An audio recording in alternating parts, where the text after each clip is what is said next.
Well, Tristan, what do you think, buddy? So I'll give you a little bit of background on my buddy Tristan here. So you've been sledding now 2 seasons. Yeah.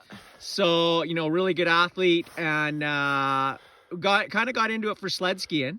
But you become also quite a ripper. Everybody wonders why we still ski, but because when it's rad skiing, it's rad skiing. So both are awesome. And so you just took the turbo. You've been on the turbo now. We've been sled skiing a bunch. A few times. What did you think the first time you rode it when we were sled skiing? I just made it way easier to get up anything when you were doubling. How much do you weigh? 200 pounds. And I'm 150. Yeah. So when we're going in the deep snow up together, we're pushing 400 with gear, and I mean, it makes it easier. You're just on top of the snow and everything. A lot easier than the 850. But I mean, today, do you want to talk about today? Yeah, we're just riding around. Wow.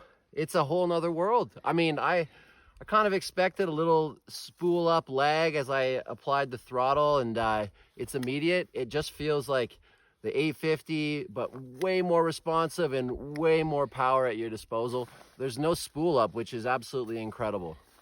I don't know how they do that.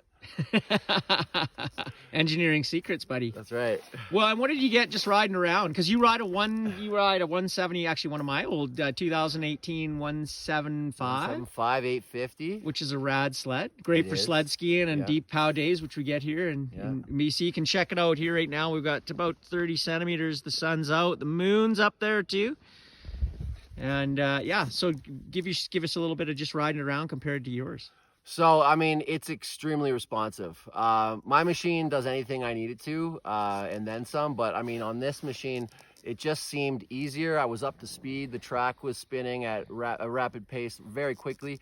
And any minor feature in the terrain or any big pull, it almost makes it an afterthought. I mean, the 850, you still have that acceleration. It's got a lot of power, but you do feel the limit of it.